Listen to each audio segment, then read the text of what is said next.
Craig is on. All right. Calling. Welcome everybody to the January 13th, 2026 meeting of the Norwood Trails Advisory Committee. I would say I haven't seen you all since last year, but that's not true. I've seen you this year.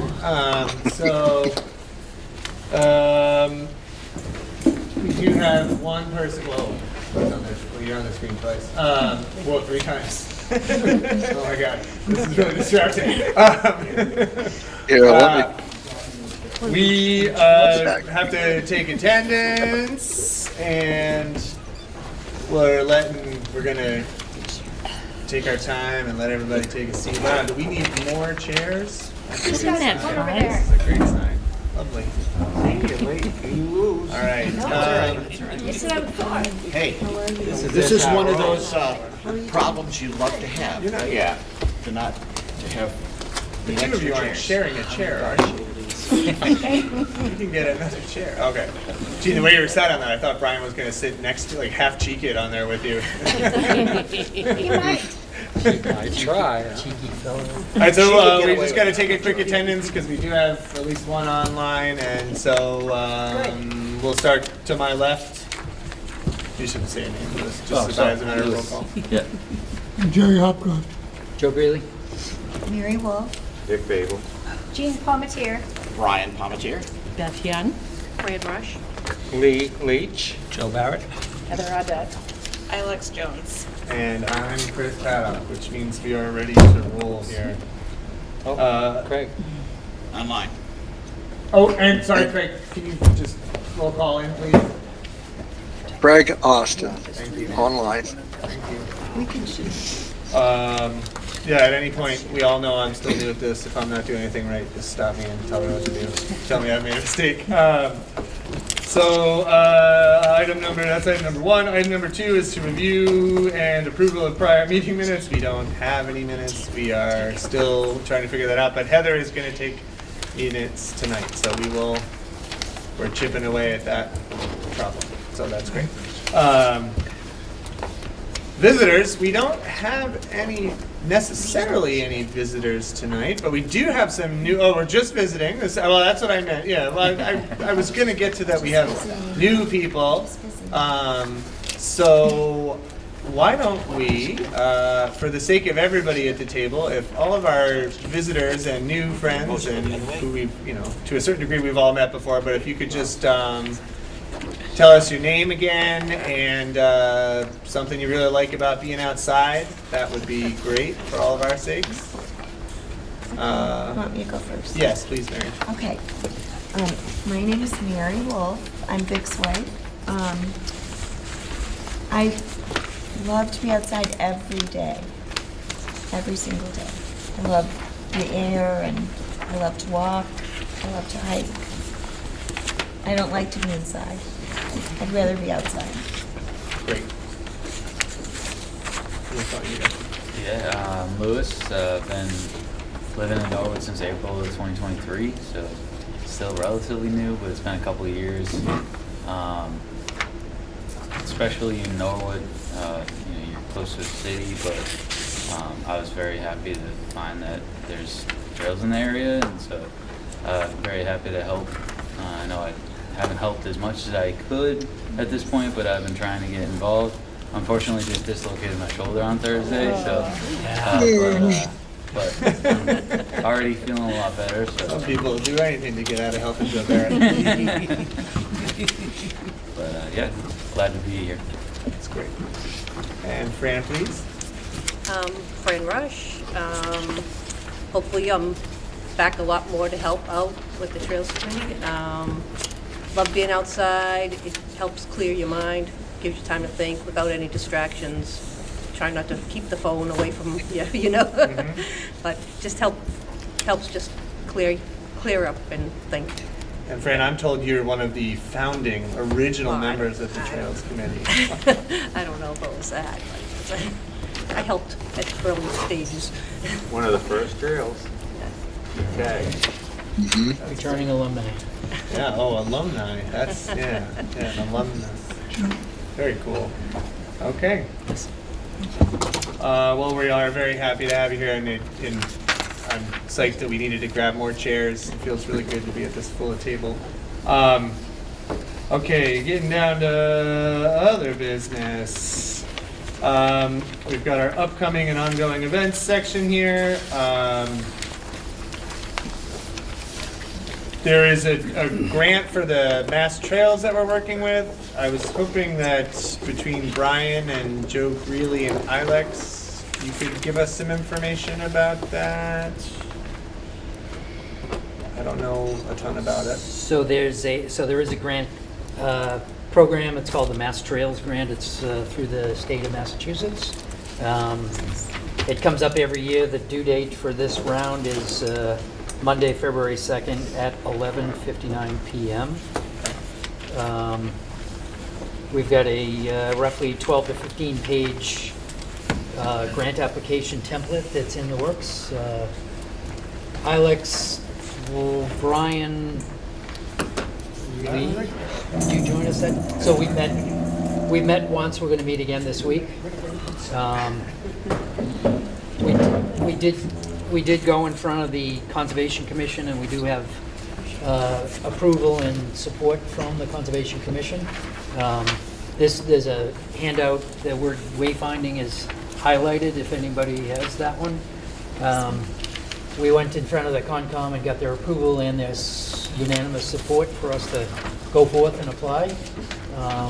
Likewise, we're going to go up to the Board of Selectmen and get their approval to likewise go ahead and apply for it. Tony, in his capacity, is the signer of the grant application. Okay. And we want to see if we can get it done by next week. Okay. So we're not fiddling and diddling at the last minute. Great. And so wayfinding is the focus. We're trying to get a grant of roughly $25,000 to $28,000 to put together a wayfinding package that covers all of the town. Okay. Good. I just needed a little refresher on that, honestly. Anything else? Brian, you had something you Yeah, well, actually, I have a question and then something to add. When would the meeting be with the selectmen? So they're meeting tonight, and they meet again next Tuesday. And so next Tuesday is the one we go to? So I don't know if we have to go Oh, got technically it. or not. Tony might be presenting it for us tonight even? Tony could, it's definitely not tonight. He Okay. knows it's coming verbally, but we haven't proposed anything formally to them.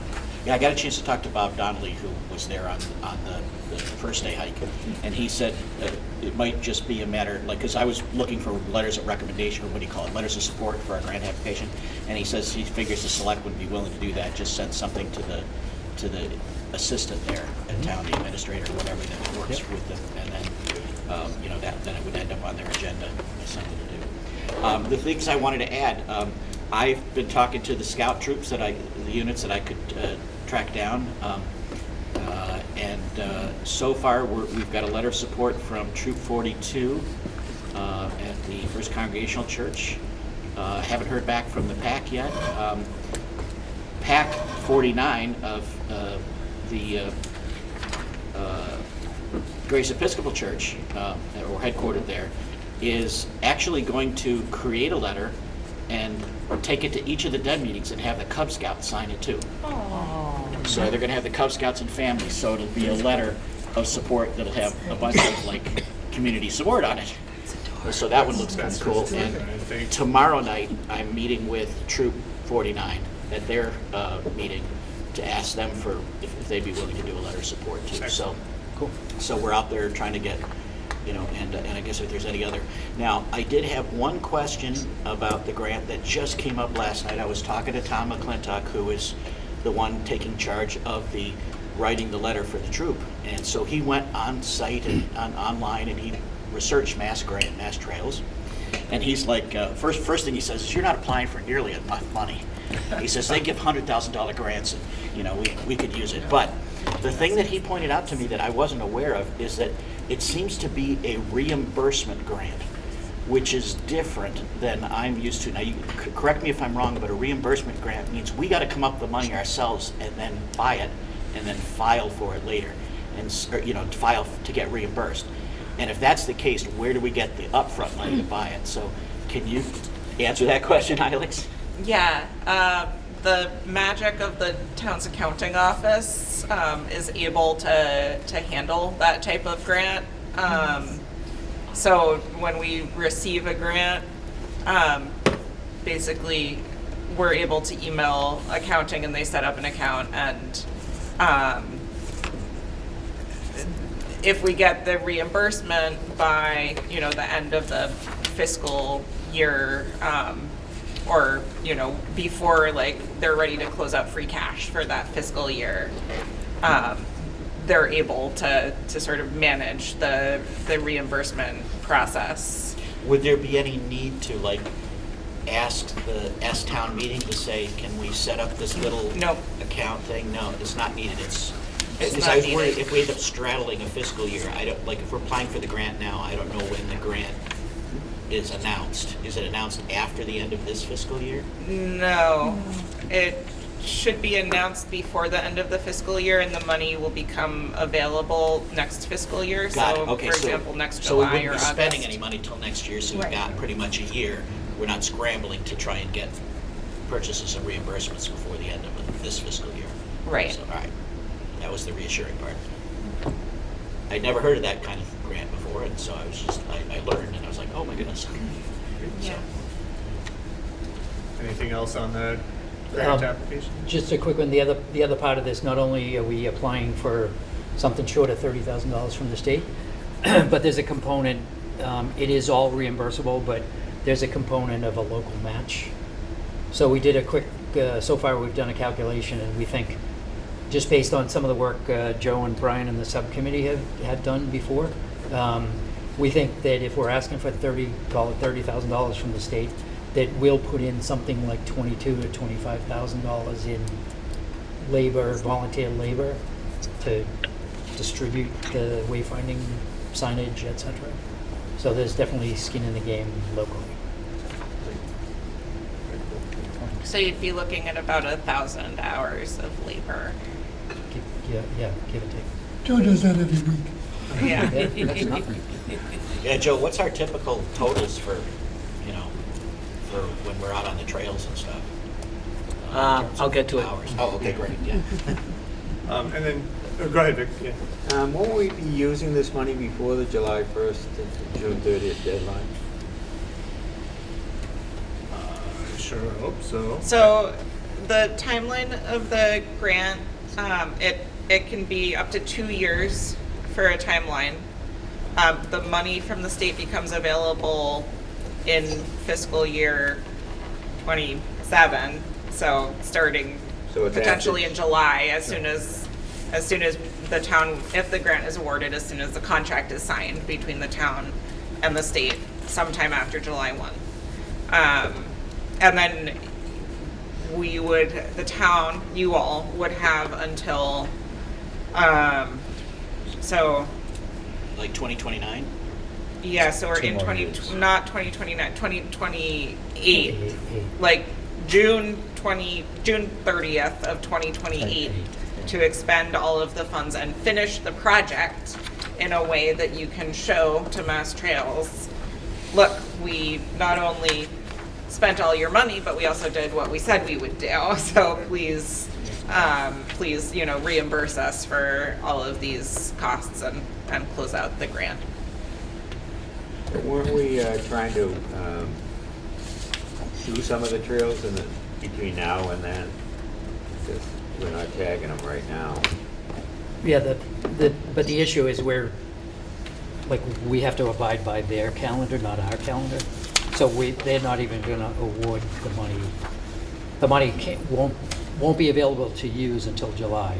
But would we have our own money that we have now to at least do some tagging? Unless someone at the table has really deep pockets that wants to make a donation, we don't have money to do that. We start the year with so there's one bucket that comes from the operating budget, and Right. that's $4,500 minus maintenance fees and Yeah. brochures and other stuff.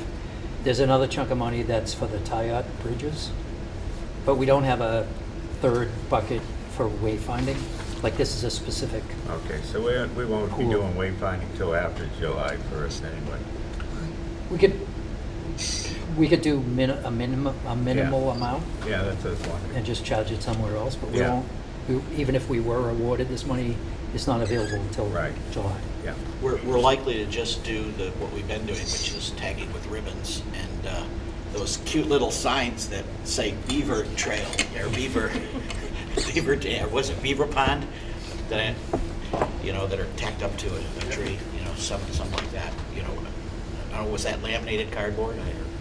Cardstock, but yeah. Cardstock, yeah. Laminated cardstock. So, Well done. though. it's gonna be, no, it was neat to find. I found that just today, actually. Well, we talked about buying a bunch of the Toyota Trailblazers ahead of time, just because it's instant marketing and advertisement now, and a bunch of the legs are already established, so there's no reason we can't buy a bunch of those and just start hanging them up.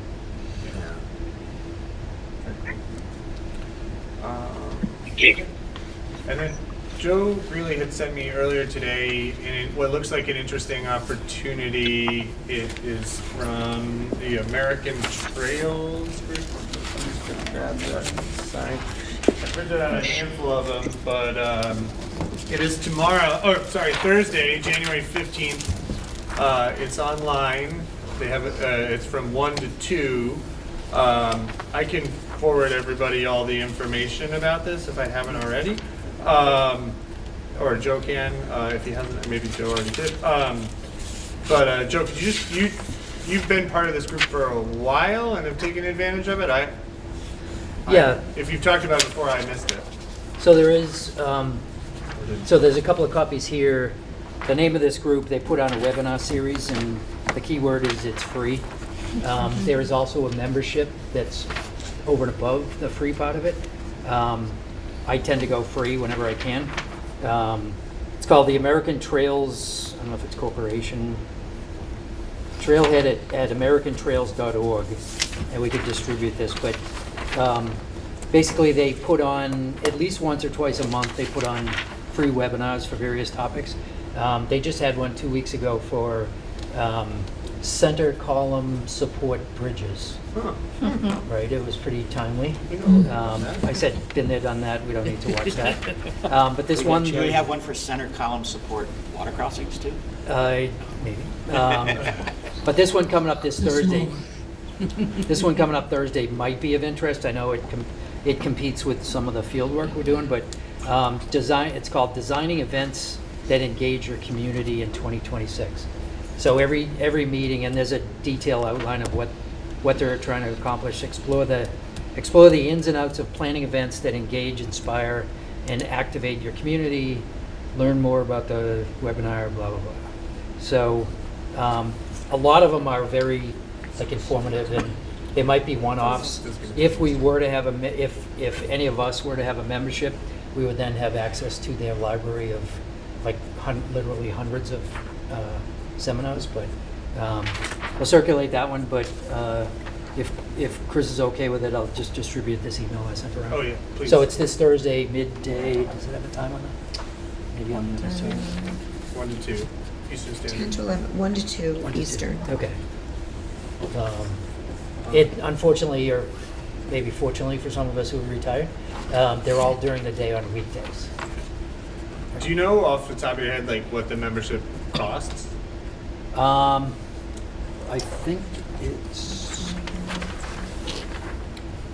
think it's like $120 a year. It's like they do the usual. It's only $10 a month. Yeah. It's only a cup of coffee a day. But it's like $100. I actually emailed them this week. They haven't responded to see if there's a group membership that we could share. Trying to play Let's Make a Deal with them, so I'll let you know about that. That's a cool idea. It is definitely worthwhile, even if you just get the emails and pass on them, but at least you know, Yeah. some of them are actually informed. Alex, do you get that? Do you get that one? I don't. I have another training opportunity I'd like to share about when you're done.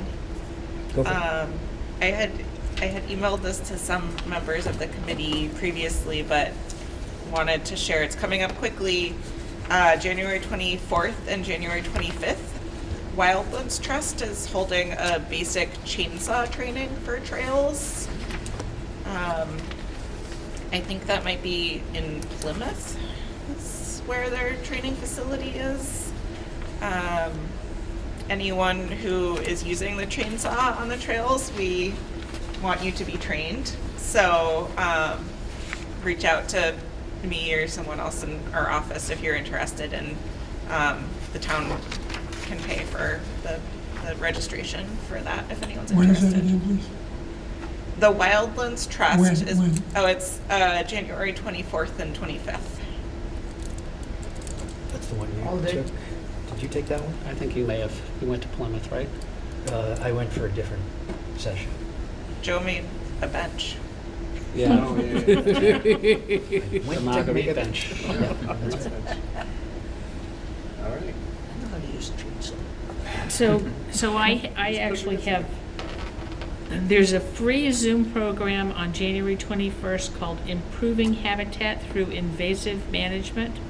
And it's designed for people who are managing large properties, public areas, trails. If anyone would like to see that, I can forward it to them from my email. Yeah, could you just forward it, like you can just even reply all to the agenda for today with that? Yep. Thank you.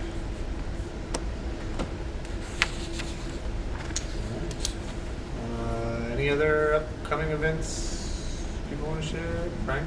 Well, there were a couple of things. I think I sent you a couple of links, and pardon me if I just didn't notice it went out. One had to do with the Appalachian Mountain Club anniversary hike, and the other link was to get people to do I think the survey is due very shortly for the comprehensive plan. And so I'd sent both links to you. I probably should have just done the reply all to the email, but I sent it to you hopefully to forward it. The Appalachian, Alex could perhaps talk about the comprehensive plan survey there, but the Appalachian Mountain Club is celebrating its 150th anniversary this year, and they are starting this spring going to be doing a hike all the way up and down the East Coast, and it's going to be including several things. At one point, there is a Monday, let's say, there's like activities over the weekend, and then there's another activity on a Tuesday, and I think they're going to be at the Blue Hills, they're going to be at Ponkapog, they're going to be down in Providence. If we wanted to do something, there is one day in there in the current itinerary that we could add a Norwood Trail into it, if we wanted to. But it does require quite a commitment in terms of you're hosting an event for Appalachian Mountain Club is what you're doing. And so I had sent the link to you to show what the current itinerary is. Even if we don't add our own segment of it to it, it's kind of a neat thing to do. They have a banner that's got the 150th anniversary logo on it that will be like a torch that will be going along on each of the segments of the trail. And there are biking segments, hiking segments, running parts, swimming parts. So it's kind of like a triathlon or something like that in a way, but it's so there's a lot going on. So it's Still, it would be nice to have presence there and visibility there. Yeah, whether we're actually sponsoring some element of it, letting people know that we're there. so like like do something at Blue Hills or when they're at Ponkapog or something, Yeah. we can kind of be there and Yeah. promote the Norwood Trails maybe. I Are don't they know. having like tabling events? I don't know. I didn't look that deeply into it. Yeah. I mean, if they do, you should look into that, and if they do, we could certainly be there. It'd be nice to show everybody else and other people who hike around here maybe still don't know too much about what they can do in Norwood. So if you could figure out if they're having like a tabling event, like at Ponkapog seems like it would be the best bet for us. Take a look at it. Oh, I can look into it, or I can at least forward the link, and then if sure. people want to kind of look into it and see Sure. where we might fit. Sure. Cool. And the comp plan. Okay. When are we due to finish the comp plan survey if people haven't already? So it's closing sometime next week. Cool. I'm not totally sure which day next week, but take it now. Take right it now. before Monday the 19th. Yeah, but I can, as soon as I get home, forward that email to everybody that Sure. has the two Sure. links on it, the Appalachian Mountain and comp plan survey link, so. All right. Moving into subcommittee things here. Brian, anything we have to say about trail marking or wayfinding that we haven't already today? I would like to say if you got my photos. Did you get the photos? Of the New Year's Day hike? No, of the progress on the 3 kiosks that are being done as an Eagle Scout project. Oh, I just sure I did. I just sent them to Ilex. Oh, sure. Okay. Oh, so she's got them on her. And So and hopefully you Ah. can pull those up. That'd be great. There's another set of photos that have Beaver having his outing, but we can do those later. Joe. Uh-huh. All right, let me share this page. I don't know if you have to upload the attachments.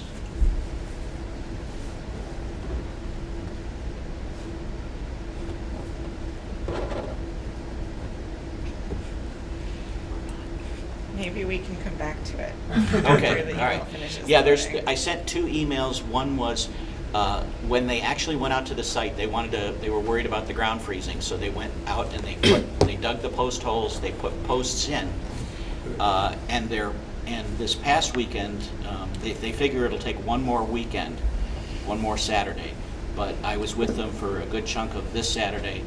They got all 3 kiosks done. They were working on both roofs when I left them. They hadn't finished the shadow boxes and the cork board part of the kiosk yet.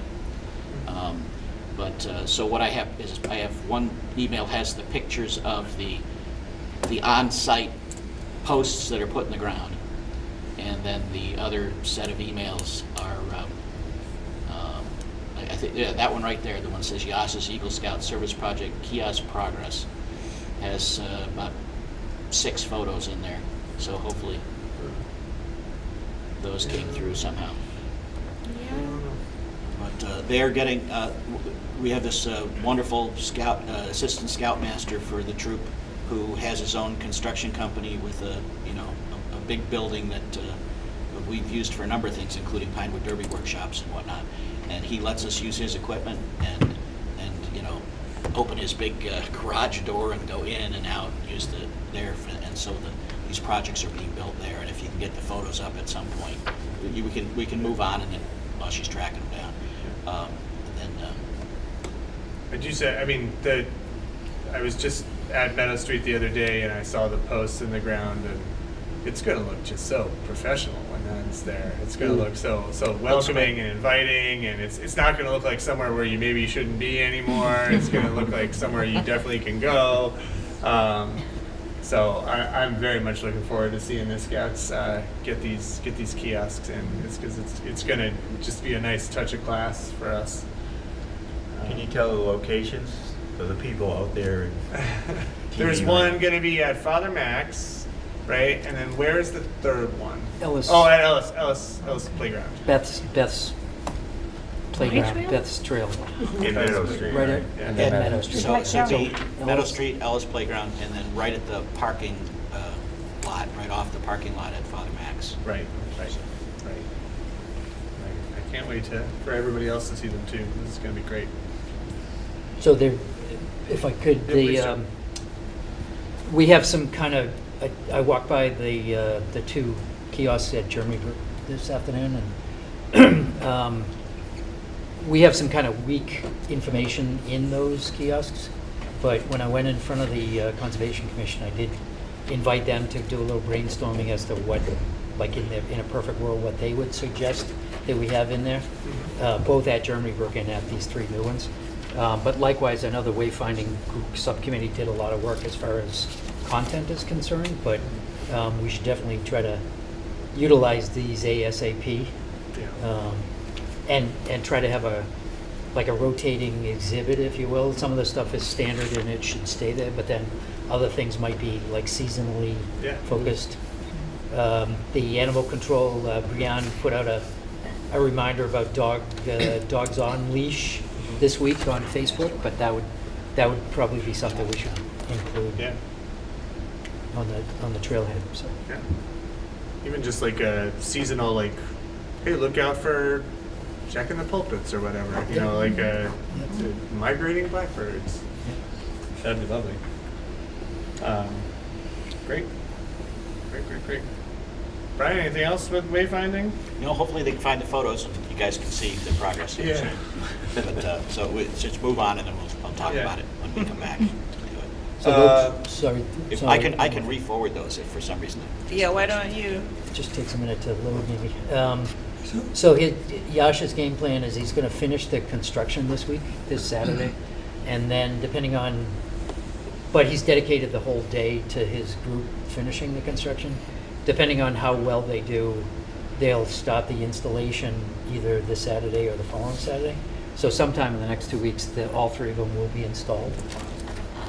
And then there should be a handoff, like the Trails Committee should be the keepers of those kiosks and the content. So there should be a handoff, like we have Lee has one key and I will give the key to Chris, to you for the 2 at Germany Brook. So we should be the keepers of that unless. Any ceremony or anything? Publicity. So these 3 kiosks were funded by Clay Subaru. So there will be some ribbon cutting / to be determined as far as what form that takes. But there should be some event. A, to announce the kiosks, and B, just to thank everybody that contributed. I do remember the conversations with Yash. We did sort of include like he should have something ready to put in there too, so that they look the most done. Do we know if he has any intention about putting anything in there, or like what? Sorry. Like a map or informational signs or anything like that? So they're in charge of construction. Okay. We're the town is in charge of content. Okay. So, but we gotta know. get on that. Yeah. Yeah, the only informational thing I could think of is that they're working with Subaru to maybe get a plaque that would go on the posts. Sure. That would say, such so-and-so's Eagles project sponsored by Subaru. So Maybe even just to start, That if we won't- could get like the maps from the pamphlets just blown up, but like that's a great place to start, especially at Meadow Street where it's the most necessary.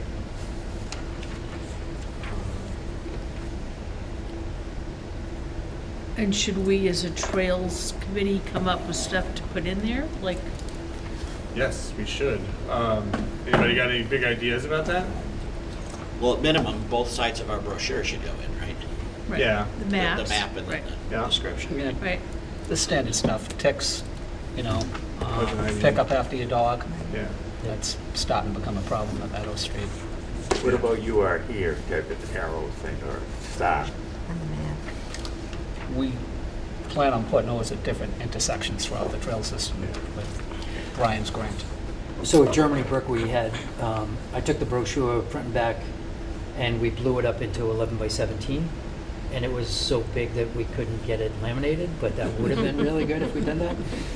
But then I didn't have Fran or Craig around, so I put a little bogus "You Are Here" arrow pointing to where the kiosks were, because they're not A little bit of those. Sharpie marker never hurt anybody. Those, exactly, yeah. So that, that is something we should flag for people. Yeah. And I'm even thinking for every agenda every month, say, thoughts on what we should put on the Yeah. kiosks. I think monthly is probably too big a Well, lift, but seasonally we could definitely Right. manage. And we could really just start even thinking about spring at this point. Right. Doesn't that feel good? Earth Day announcements. Yeah. Whatever, sure. Definitely, a space for announcements. Your standard ticks and leashes and all that. Hunting The map. season. Yep. Yeah. Brian. And I guess just on a related thing, I think it'd be, we might want to make a permanent agenda item for Eagle Scout project updates. Because we're expecting now that we've standardized some things that, when somebody comes to us for an Eagle Scout project, we say, gee, we don't have a kiosk there yet, or whatever. Yeah. Those kinds of things. They're always looking for things to do at trails, and I'll be promoting that tomorrow night at one of the troops. Yeah, great. Who's already done, this Troop 49 is the one that did that first water crossing that we have in Meadow Street, so. Thank you, Brian. I could certainly suggest a couple more bridges like Nick did, or boardwalks, which are straightforward. Take a little bit of effort, but straightforward, so we can work on anything. There we go. We have photos. Oh.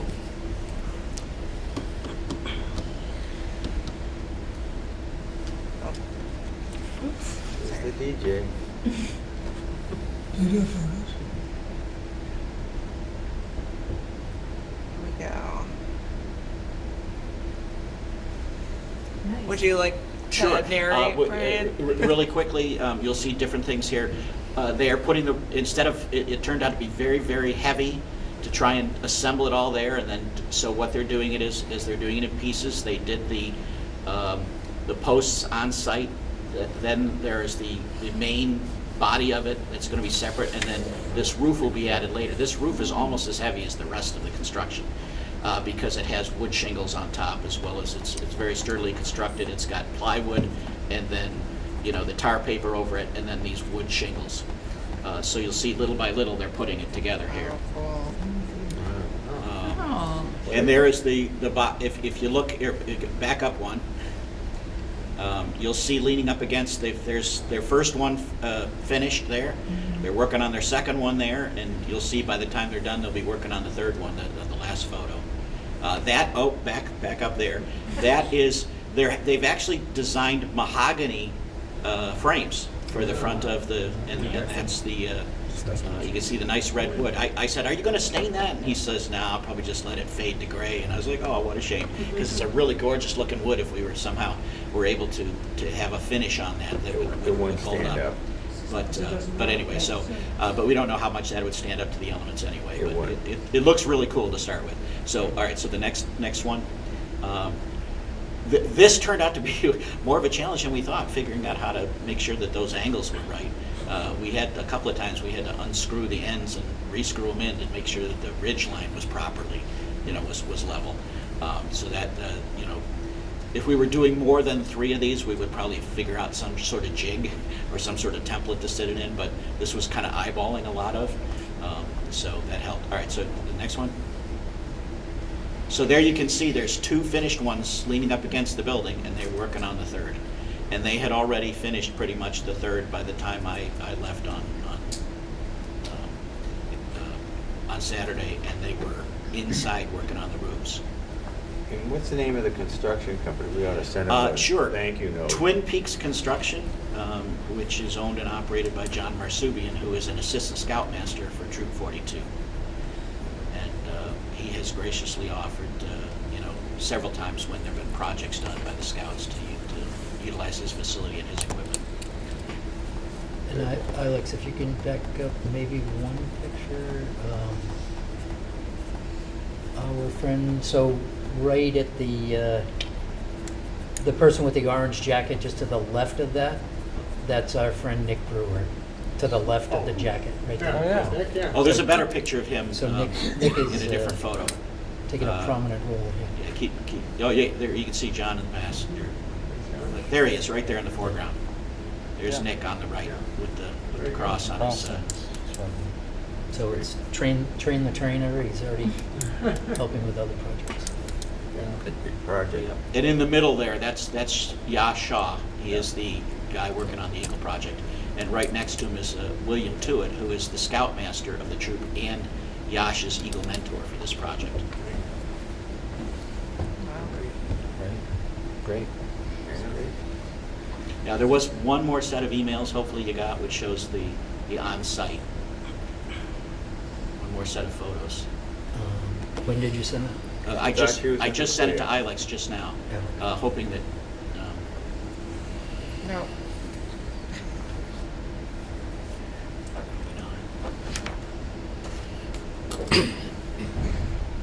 It says trailhead post-hole progress is the heading of the. I suspect that there's a lot of photo attachments. It might take some time for that to come through. Well, that one's actually smaller. There's only If, 4 just- photos in that one. Just a sidebar recommendation, if you're gonna send anything to the head table, Right. it's gotta be there before noon, Oh, right? That, Got it. it'll just make things smoother going forward. well, some of the photos were only taken this afternoon, so I sent them as soon as I took them. Okay, so 2 o'clock. But yeah.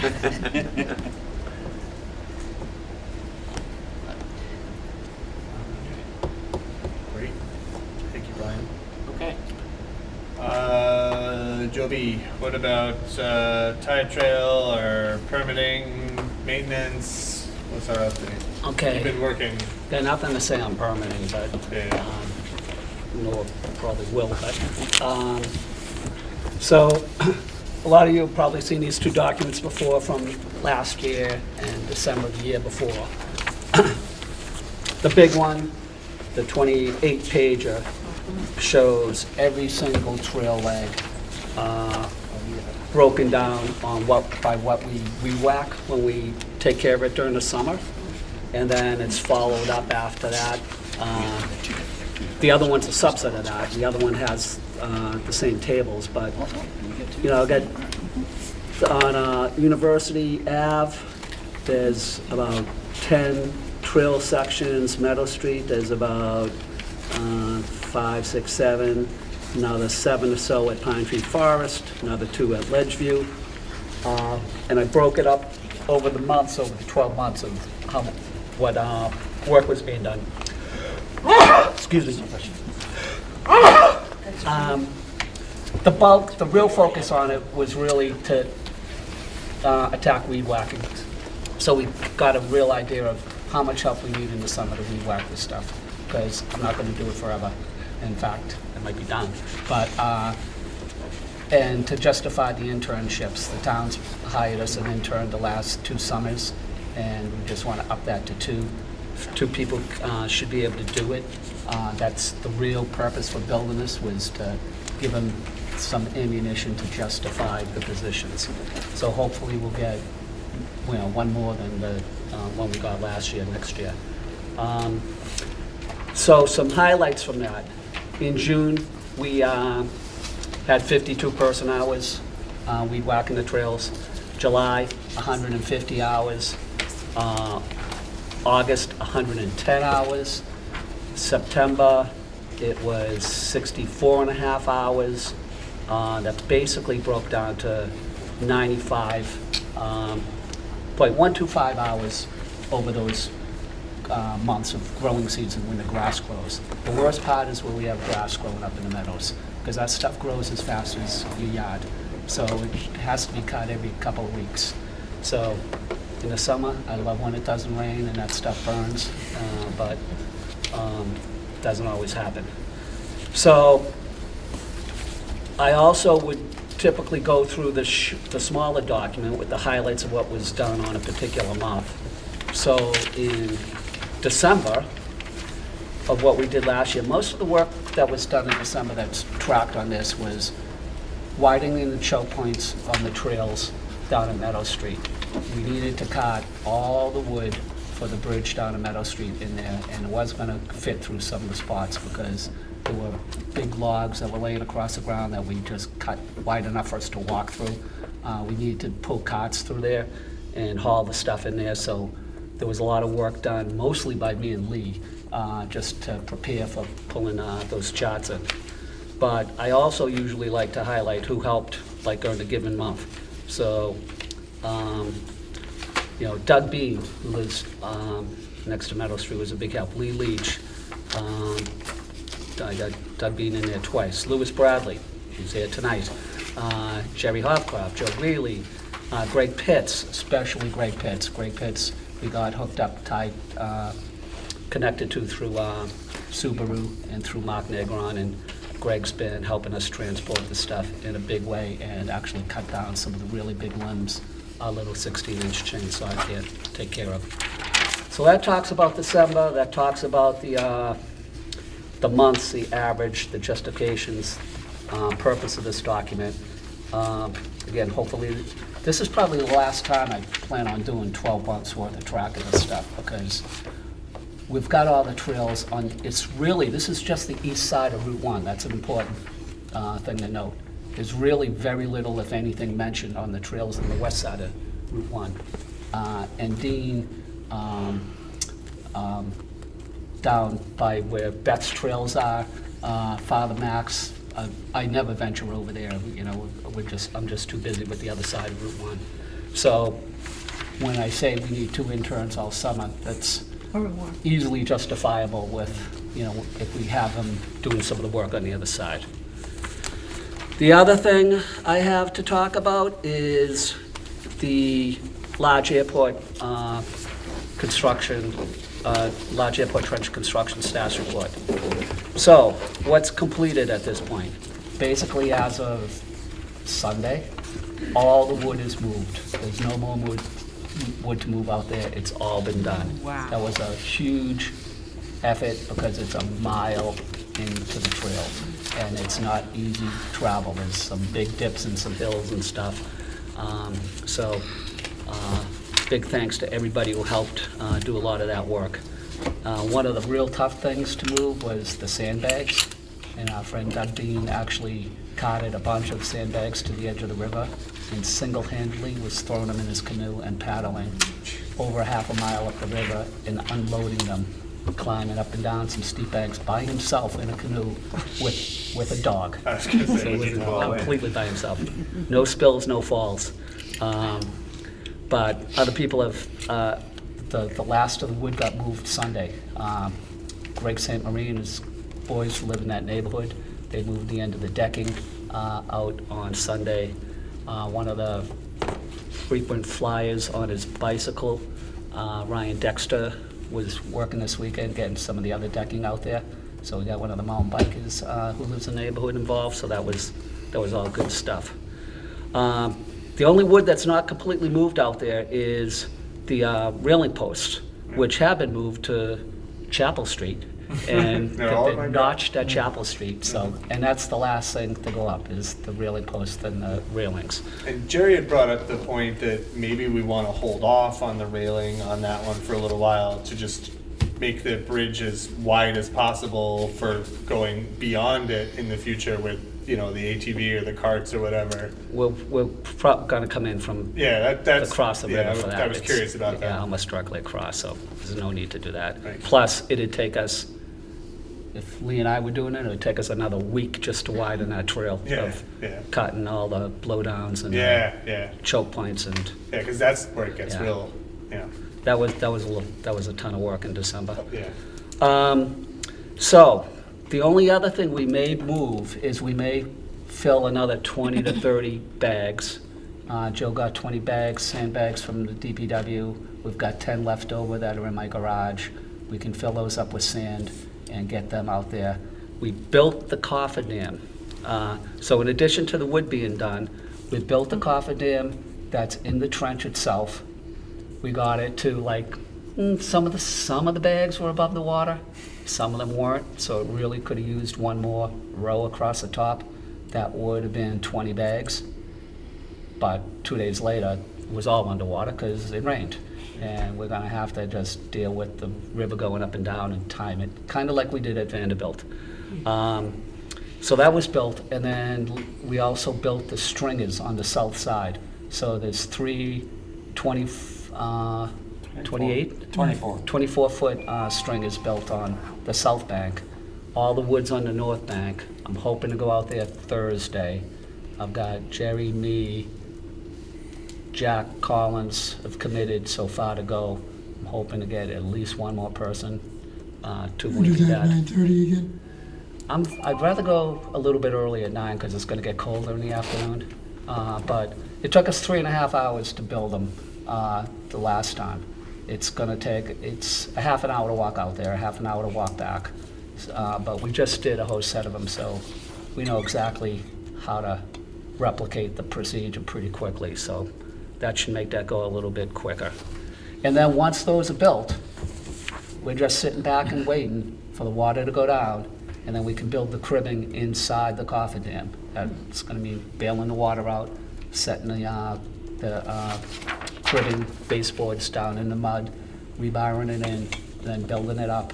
And then we can easily just drag the stringers across the top on another day, easily do the decking either that day or another day. The railing can be done any day after the decking's done. And that's all it would take to finish that one, which I don't know, I'd put that at more than halfway done, maybe 2/3 done, but the cribbing's kind of a big deal.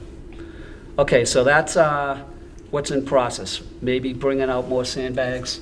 Again, even if we put another course in there, they might go underwater. We might be waiting, so we'll just be sitting and waiting to finish everything here.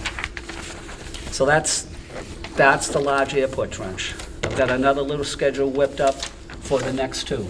So the next two we're gonna target have been permitted, 4 more have been permitted, but the next 2 logical ones to do are the ones right beyond the large airport trench, the middle airport trench and the north runway trench. So what needs to be done on that? I broke it out into 4 phases. Phase 1's materials prep. So the first thing we gotta do is order all the materials, get it shipped up to Winter Street, and cut it. So I'll be working on the order list as early as later this week or next week, but that'll all be done and ordered within 2 weeks, I figure. Once it's ordered, we need to transport everything out there. This is a good thing, this transportation story. It's gonna be a lot easier than the large airport trench is, because Joe's talked to the trustees of reservations. They've been receptive to us going on their property on the other side of the river, driving down the road, dirt road that's right there, to both locations, the middle and the north runway. We're within 100 yards of the middle one, and we're directly across from the large airport trench. We can drive everything in once they open the gate for us, right up to the edge of the river. We'll shuttle everything across on the canoes. There's no mile walk in anywhere. There's no, it'll be the distance from me to the stage to get to the canoes on both sides. So that'll be huge.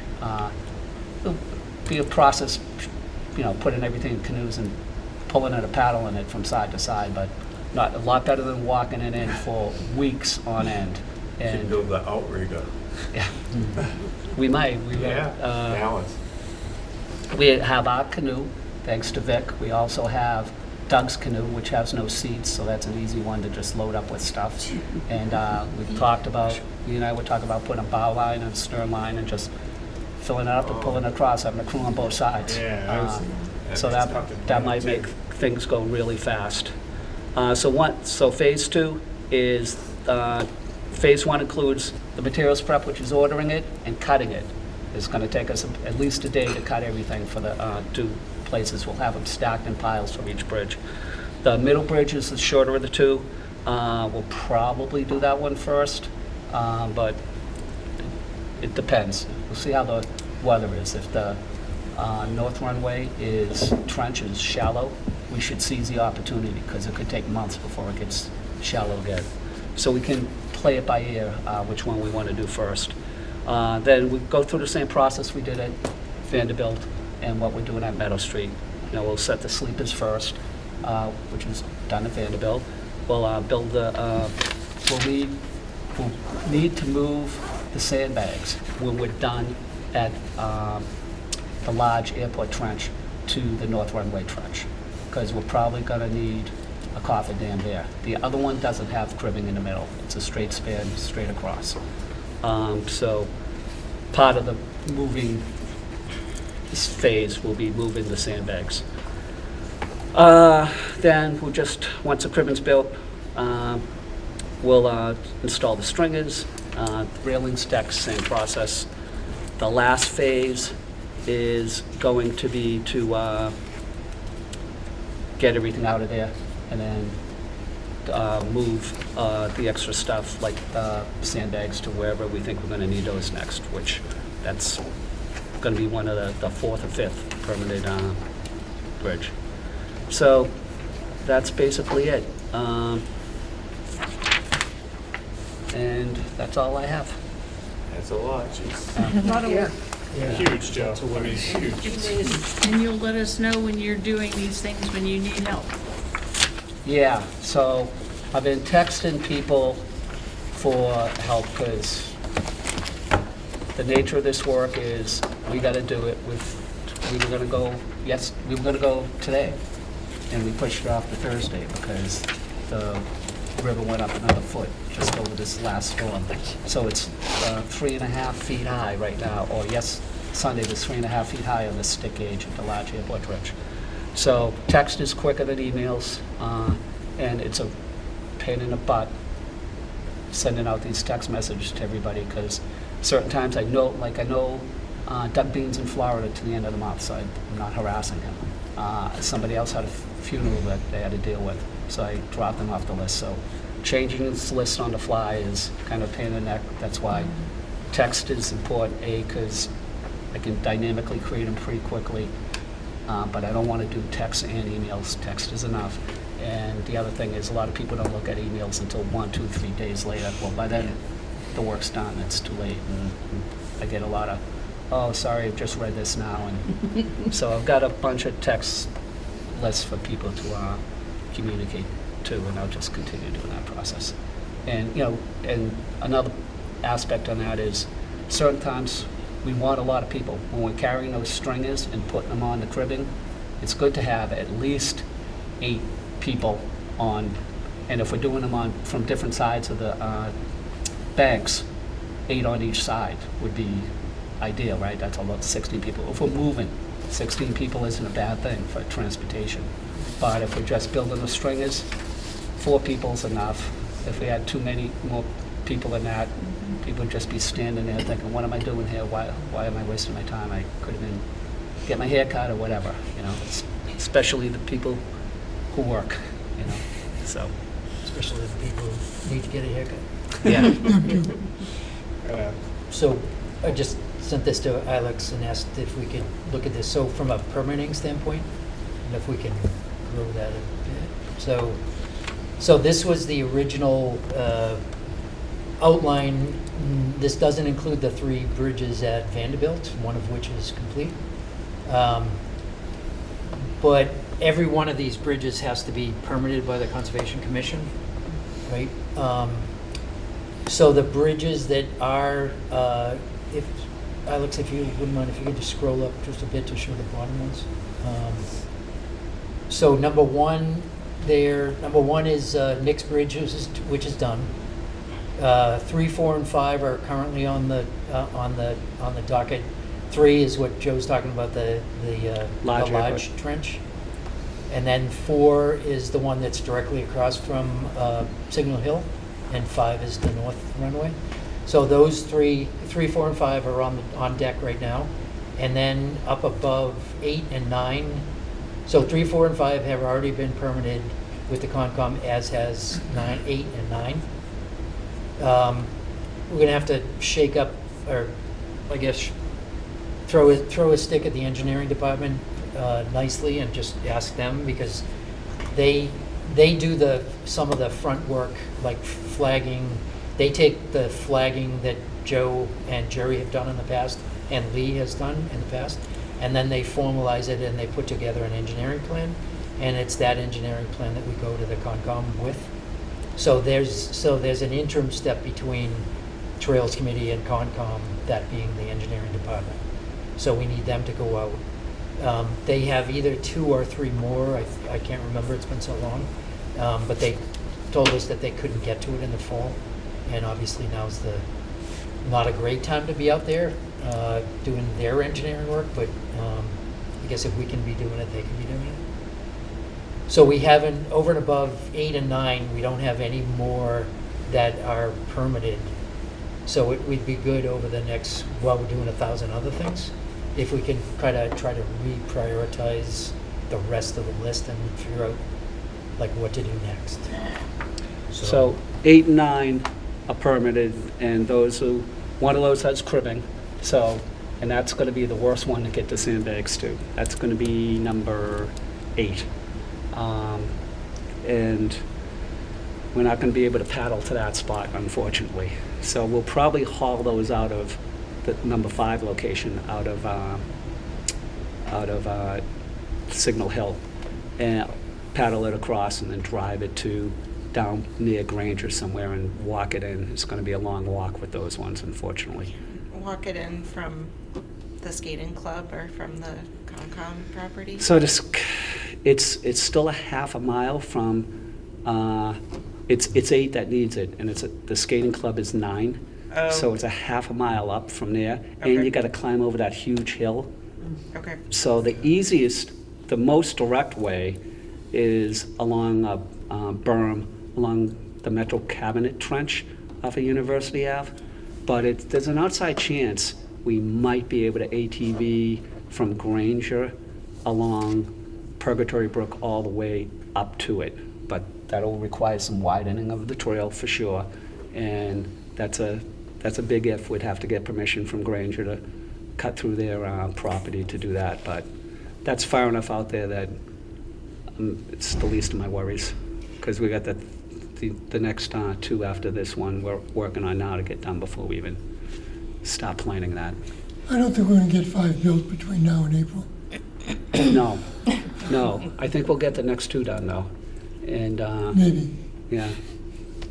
So geographically, where you see number 8 at the top there, that green space to the left of it, number 8, is the Concom property? Yeah. So Bridge 9 is right next to the end of the analog building, the golf course there. Once you go over the hill into the Comcom property.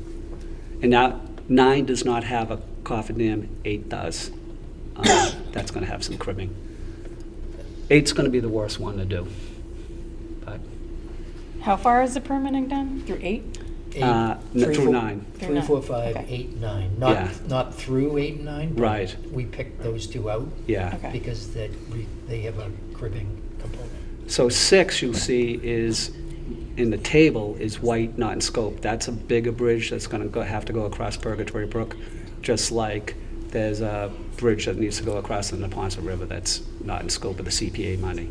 So we figured, let's get these 13 bridges that we know we can handle funded, and then get those done. And when they're in striking distance of being done, we'll be able to try to secure more funds and say, hey, how are we going to come up with money for those? And those will be way more expensive because they're way bigger.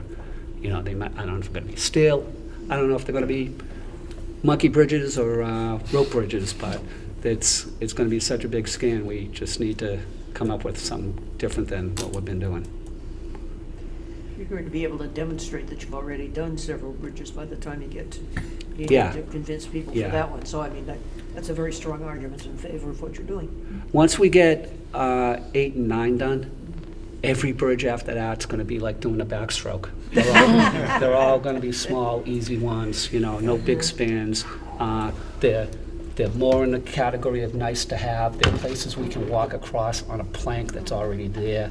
But these ones were too big to even think about putting a temporary plank bridge across through those ones. So, and it's good to get the hard ones out of the way, I think, first.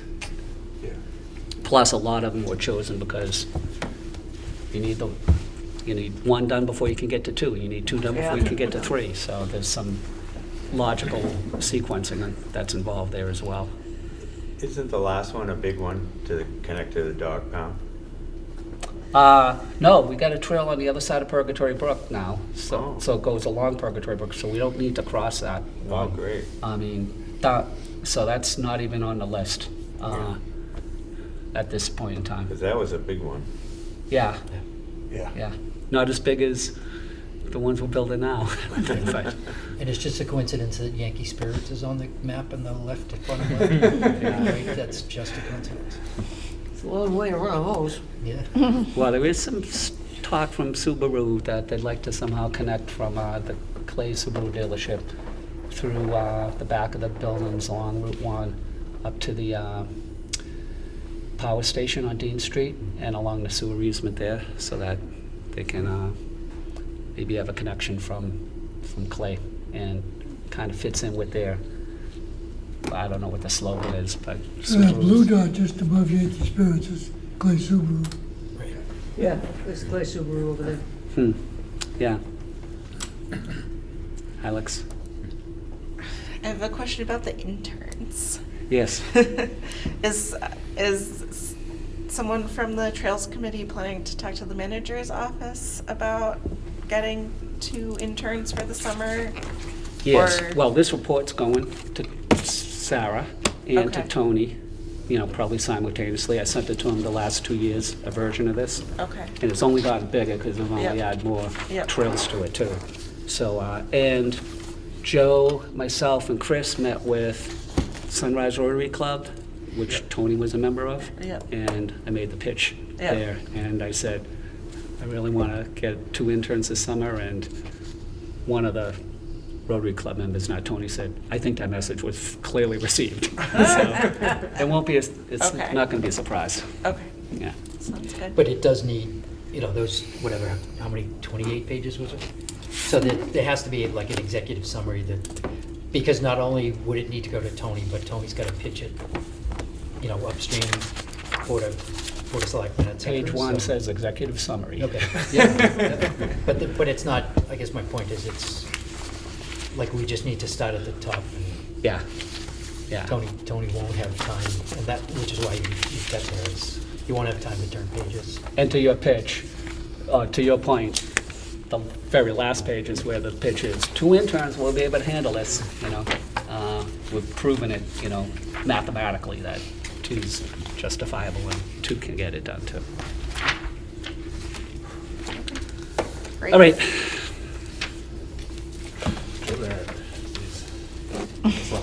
Amazing. Incredible. Fantastic. Come a long way, Dave. I can only, we would not be anywhere close to where we are without Joe Barrett. She's.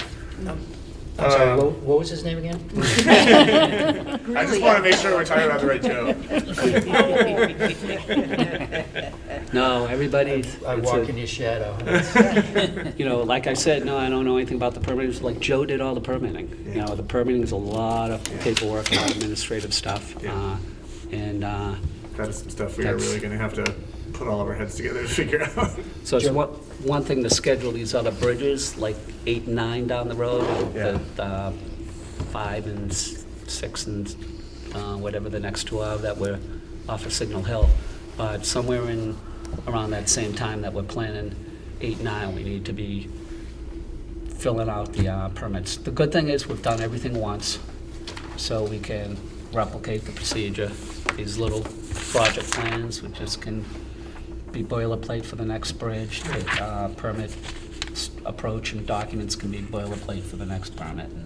And we are bundling the permits together. We got smart. We did Nick's first, 1. Then we did these real high priority ones together because they were the most critical ones for us to just continue doing work. But going forward, we'll group them based on who the abutters are, because one of the processes is sending out letters to all the abutters. So if there's a bunch, there's going to be a couple down at off Norwood Gardens and off of Vanderbilt to do still. That might be bundled as 1 permit, and then the rest of the ones that are down at University Ave will be bundled as 1 permit, and that should take care of all of them. So we probably need 2 more permits at the most. That's assuming we want to break them apart because of the abutters. Yeah, once you get off of the access road parcel that goes around the airport, the abutters list should get a lot shorter because the airport business park is a condo, which means you end up having to notice 100 business owners who have property in that condo. So. And planning or community development is been holding our hands through this process and helping us, get with the mailing labels for all the abutters and stuffing the envelopes and telling, reviewing everything we do and telling us what we're missing and how to fill the gaps. And so ILEX has been an immense help. Go ahead, Vic. On the Pine Tree Forest Trail, are there plans, there probably is, to do a boardwalk where it was all skunk cabbage and everything? Right, Yeah, where you dip so- down and go there, because that's rough there. It's not part of the 13 Yeah. water crossings, which are all either going over streams or trenches. Yeah. But similarly, at the time when we were putting this together, we hadn't really even walked across the power line stream unless it was dry in August on occasion. We know we got planks there now, but we know we need a full-blown boardwalk there. So the hope and the vision for all that is to take one of Jerry's designs that he used for, in Squantum, for these boardwalks, but having them in sections that are 8 feet long with extended stringers that can intersect with the next one. And we've reached out to the Norfolk Aggie. We've had some traction, but it needs to be like rekindled and reinforced. We're hoping that they will do a mass production learning module with the students in the wood shop and the engineering program there, and they'll build these 8-foot sections as a mass production class. They can bang them all out, they can stack them. It's PT, it can sit outside. They can transport them to, like that, to Norwood Gardens for those ones. Yeah. A whole high school class of shop students can carry it in, or we can use the ATV to get it across the power lines and get it down there and just drop it. Similarly, we can do the same thing across the power line streams, but all of those, again, are gonna have to get permitted. They're not part of the 13, but they're in the future. logical. We should be doing this. It would be Yeah. crazy not to. And if we can get the students to build them, it's a win-win thing. We'll probably have to come up with some funding, but it won't be, it's not a big expense, those bridges. And Jerry and I have met with one of the instructors at Norfolk. He was all on board, but he retired.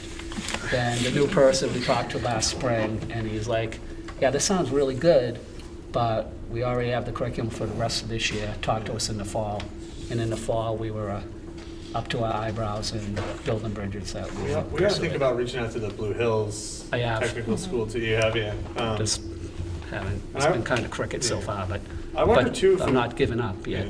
I wonder if we want to, like, this is way down the road, but like, once we get most of the way done with water crossings, rather than start thinking about the Purgatory Brook Bridge, right, the serious project, then we just switch to boardwalk mode, because we could use, because we could get Pine Tree Forest, like, done and nice. Like, it would be its own, like, self-sustaining thing, you know? I think they're two different initiatives that should be done in parallel, because we can chip away at the other stuff, and they're nice to have things at Pine Tree Forest, not need to have things. It's even no matter what, if we build these boardwalks, they're still gonna go underwater That's true. a certain amount of Yeah, time. that's true. Because the entire power lines from one side to the other can be over my boots. Yeah. I need hip waders to cross the Yeah, power you lines. can't even get to the on trailhead. occasions, Get yeah. the- So, but to actually get an engineering firm, if anybody knows anything about engineering, to help with the design, is one effort, engineer, to do those, we may need to, we will need to get it engineered. We will need to fund it, and we may need to even acquire some property depending upon where we put the bridges in.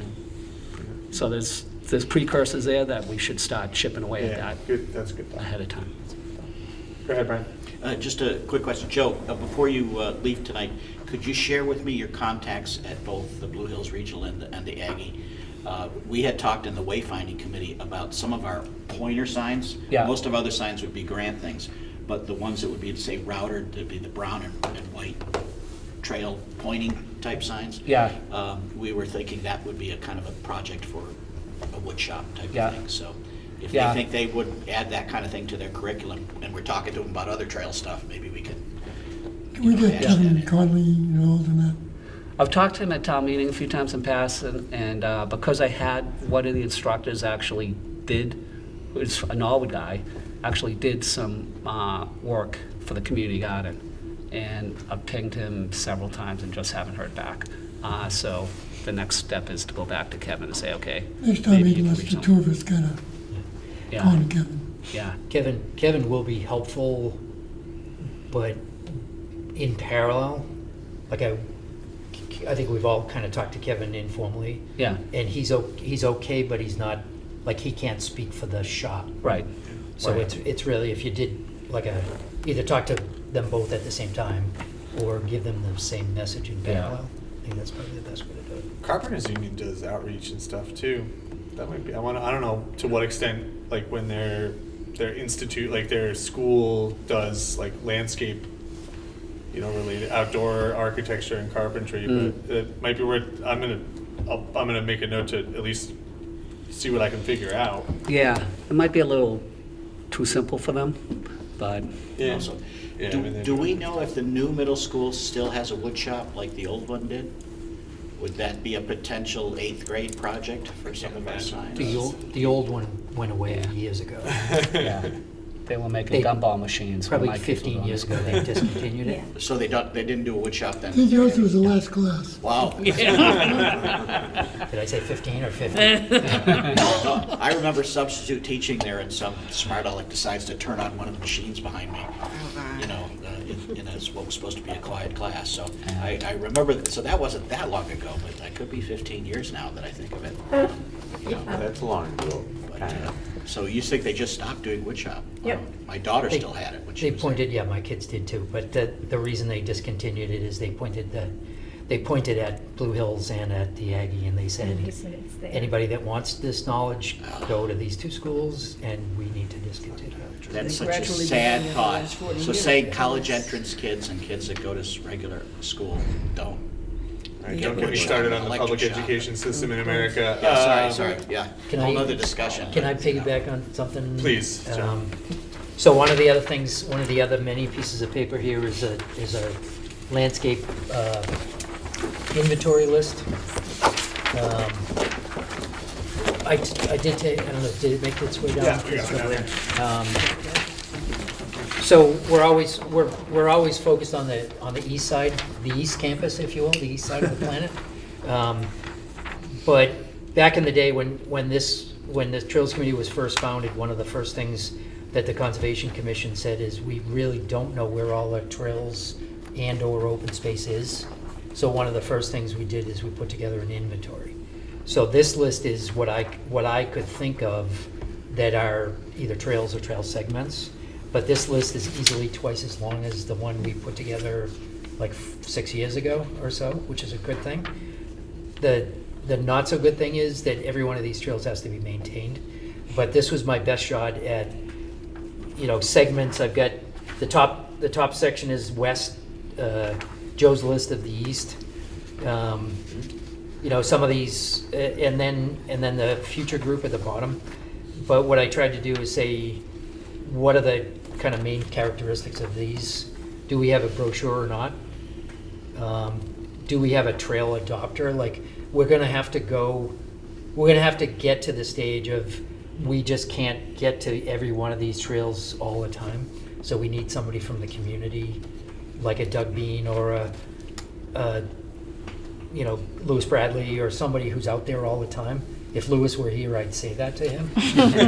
But, and Marguerite goes over to Garden Parkway frequently, right, Marguerite? Right. So those are the kind of things, and if we can tap Team Palmetier to cover U Street, and Beth goes to LS Playground all the time. So that, we need to be able to fill in the blanks and get somebody who's gonna go visit. Chris had brought up the whole trail adopter thing back in the fall, so that would be a good priority maybe to attack in the new year. And then while I was at it, I had space on the far right, so I threw in a column for easements or acquisition, right? So this inventory list, and I did add to the list, Kopsky Farm at the bottom, on the left, to be determined. But this is the nearest thing to an inventory of all the trails in town that I could think of off the top of my head, so. But every one of these is gonna need some amount of love. So. And that's it, thank you. One of the good news is about maintenance is more and more people are using these now. Like, I can't go down to Vanderbilt now without seeing somebody on it. That's never happened. And I'm finding the same thing in Meadow Street. I can't go on it without seeing somebody walking their dog, and that people I've never seen before. So that's pretty cool. That's But great. just people walking over stuff helps in a big way We're with the still far maintenance. away from it, but Yeah. eventually these trails will all mostly take care of themselves in terms of weed whacking and like, I can't imagine they do a ton of mowing out in the woods at Adams Farm, you know, right? Like they, Yeah, nowhere in it, I've never seen Yeah. anyone clear the Nobody. trail, but there's enough Those volume trails out just there. exist. But Endines, though, might tell a little bit of a different story. I've Yeah. heard some people talk about down in Endine, it's like, yeah, I went out there, but the grass was pretty high, and Yeah. I don't like ticks, but we'll see how it goes. And the bridges will only make that better because that means people Mhm. can walk farther, and Yeah. we're gonna get there. The other factor behind leaving Purgatory and the Ponset off is, you know, we want to get all the Pine Tree Forest done. It's all those trails are mapped. I don't think there's any place we could add one in there any more than what's there. We might even like abandon some of them, but Yeah. probably one at the most. But to get all the way, to be able to go from Meadow Street all the way to Purgatory Brook behind Granger, that's one huge logical run. To be able to do all of University Ave, that's one huge logical one. It's 5 miles combined, but if we get the 2 mile and the 3 mile runs done, that takes care of 2 groups of people. And then same thing with Pine Tree Forest versus cutting across to Ledgeview. It's more of a nice to have to get across the Neponset. Yeah. If you can't, if everything else isn't connected, it's not as useful. You gotta get the other stuff in place first. Yeah, yeah. And I mean, we have a better justification for linking them if each of them on their own become Yeah, all the established feeders are places done, that yeah. people really love, right? It's like, oh, you know, everybody loves Pine Tree Forest and everybody loves Ledgeview. Wouldn't it be amazing if you could get Just from one cross to the the river, other? yeah. You know, like there's a better sell if everyone like has their trail network that they really love and care about and want to, Yep. you know, go past it. Cool. Well, on that note, let's talk about some fun stuff. What did everybody think of the first day hike? It was We wonderful. did it. Our Super Bowl. Our Super Bowl. You know, I think I'll just open the floor. I mean, I think it's always good to talk about what went well about it for learning purposes. It's also really important to talk about what we could do better moving forward. Anything we learned, anything we noticed, good stories from it. I ended up way at the back and was one of the last people out, so I didn't get to see, spend a ton of time with the huge crowds. But Brian, go ahead, start us off. Well, I'm just going to mention one thing today. Gene and I were out on the trail today, and we ran into a guy that like pulled up behind us and went out on the trail. And I thought, like big utility truck. I thought maybe he was out to inspect the high tension power lines or something. He says, "No, I heard about your first day hike and I couldn't make it, but I wanted to check out the trail." Hey, there we go. So, That's great. so that was kind of one of those offshoots. Even if they couldn't be there, people know now. Yeah. They're aware of it. And the Masons, I just met with them last night, and they were really enthusiastic. We're so grateful that they could be part of it. Yes, was supplying the cocoa, the coffee, and the munchkins. And so that was kind of a, they like to do that kind of community service kind of thing, and we're glad to be part of it. And I was one of the, after taking the second trip to Dunkin' Donuts, because they only gave us 30 cups or something to cover all the coffee and the cocoa and stuff, and I didn't notice that when I grabbed the bag. It was all set to be ready ahead of time. I was supposed to be there right at 1 o'clock. So as far as something to do better next time is, maybe I need to get there 20 minutes ahead of time to make sure they're brewing the coffee, so that because they were still brewing it at 1 o'clock, and 1 o'clock, 1:05. And those boxes of Joe keep warm for a while. Well, I you know. say I'm picking them up at noon. They'll Right. be Well, fine. and the whole idea is I wanted them hot, so I said have them ready at 10 of, everything ready at 10 of. It was like 7 minutes from the Dunkin' Donuts to the trailhead, so I thought I was That's good. too tight. And it was still. Those things stay hot So for that's hours. something. So that's something I could do definitely different the next time, but and count the cups. It did feel great though. It saved that cup of coffee saved my life. I was like really like getting pretty cold, and I was like, all right, I'm ready. Let's do this. And we have to account for extra cups because the kids are using them to put the munchkins in. So, They're just so putting it even in if you have their enough for the pockets coffee, next year. they're like filling up the cups, but.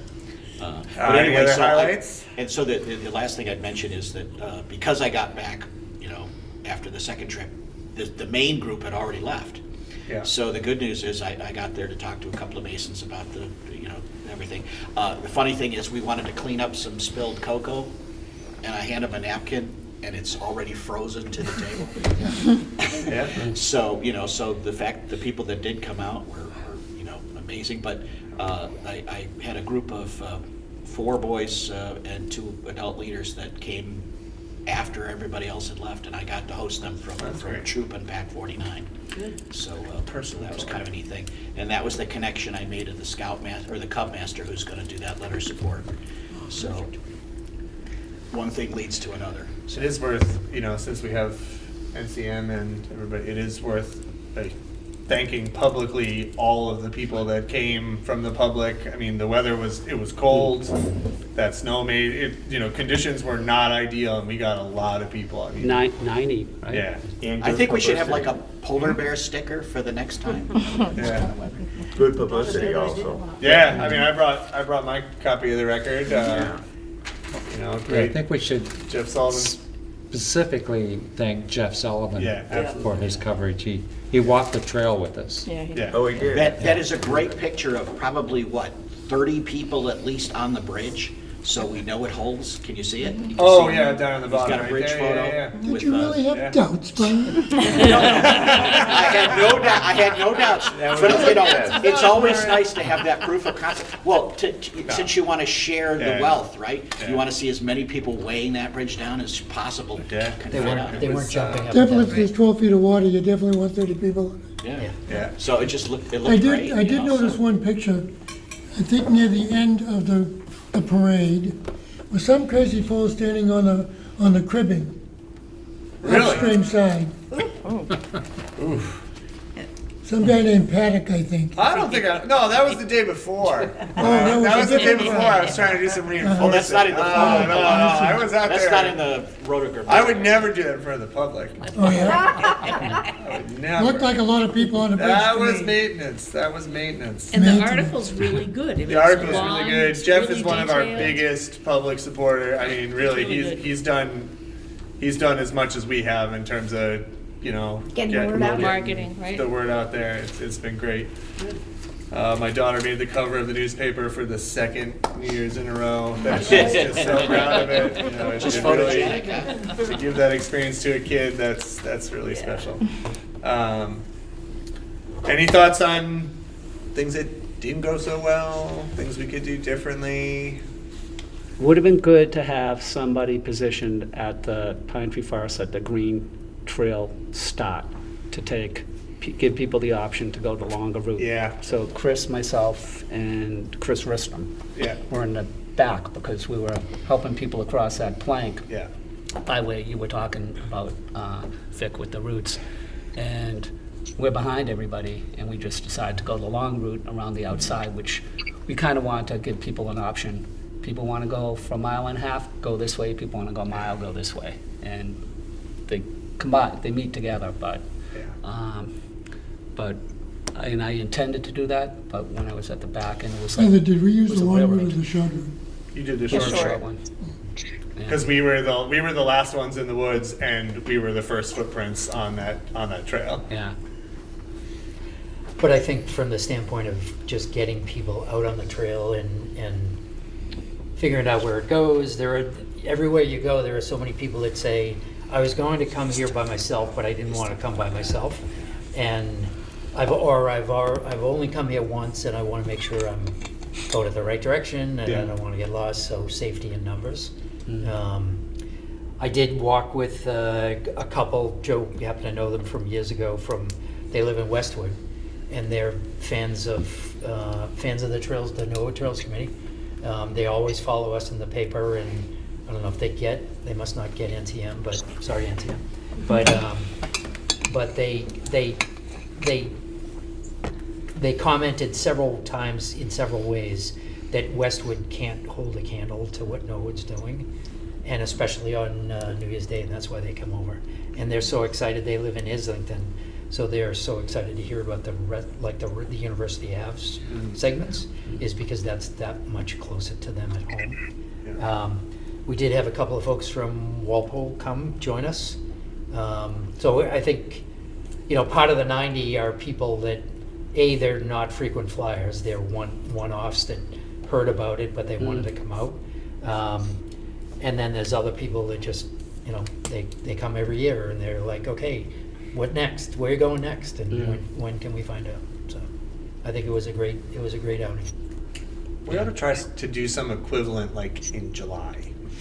Or, like a halfway through the year point, like another big one that we get as many people out to one place as we can. Well, when's Earth Day? That's a logical. April 20th-ish. Yeah.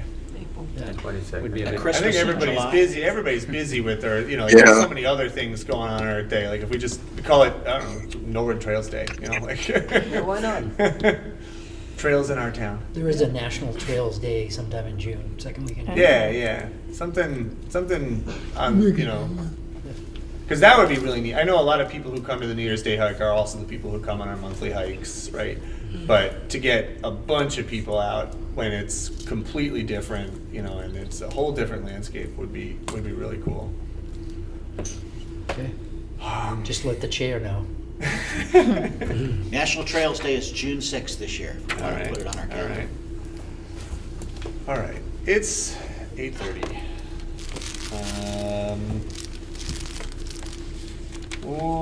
I had wanted to talk about everybody's 2026 goals, but I'm worried that is too long a conversation to have right now, because we only have until 9, and we are going to get kicked out at 9. So why don't we punt that? We should talk about the next community hike. That's not really so much on my agenda, but we should talk about where and when we want to have the next community hike and follow up. Well, if we have another bridge done in a month, that's a logical place to get people out on that one, but that requires A, it's done, and B, like with any of our hikes, is the weather gonna be good that particular day too? So. Do you think it would be worth, do you think people would get something out of seeing like the construction in process? Like, let's say the cribbing is there, but the stringer, you think people would be interested in that? Like No. Because I had that thought, like, no matter where, like, let's just do Meadow Street next month, and everybody can see, like, hey, this is what the site looks like. This is how much work we have to do. Instead of just seeing, like, hey, the new bridge is done. Take a walk across it. I think we should talk about those topics for the library. Yeah. And maybe do something fairly regularly. An hour to an hour and a quarter on building bridges is good. Yeah. Building boardwalks, temporary, some planks, sorts of things. So, I can see 3 or 4 of those kinds of meetings. Yeah. That's a good thought for the library for this year. Because we always talk about, like, our goals and the work we've done, but we don't talk about, like, the process, right? We just show everybody the idea and then done, right? But really walking through everybody through, like, how much work this is. And how many people it takes might be a good new thing for the people, our frequent flyers to come and really hear about. Especially the people who are like just our fans and followers and friends. It's just showing them like this is what it actually took to build this bridge. And we'll have the photos and the reports to Yeah. slice and dice the slides out of. So. Especially the pictures. That'll engage people if you're at the library. Yeah. Okay. So what about let's do a members minute, because I see Justin Bieber getting eager over there. I don't know any folks who walk as a group of 2.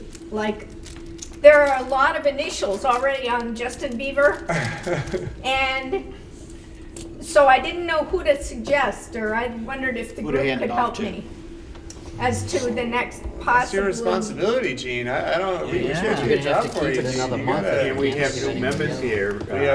Probably have to tell them what. Well, that's what I was getting. So every month. Did you get the photos, Alex? The Beaver photos? Yes. Yeah. Joe Greeley started this, I think, in the spring. Every month we award the Eager Beaver Award, fondly called also Justin Beaver, Billy Beaver. Vic's gonna keep his mouth shut for a little while.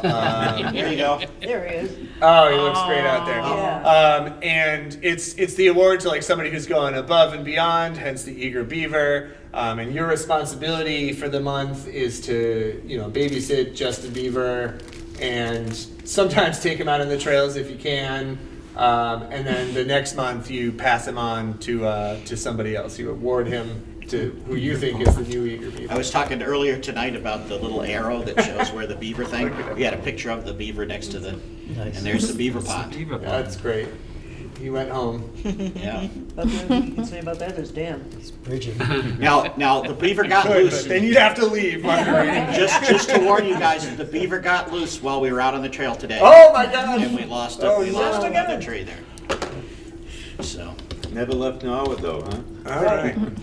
And actually, you had said that he's awarded to somebody who's supposed to pass it on the next month. Well, we've had the beaver a couple of months and haven't passed him on, and I was looking at the list. Well, actually, we got it in, did we get it in November or we got it in December? Yeah, last month. you got it You got it in December. you did it last month. Yeah. Yeah. I was trying to Would find. you be open to Who would taking it next? You haven't had it yet, have you? I haven't had it yet. I would love some beaver. Feels nice.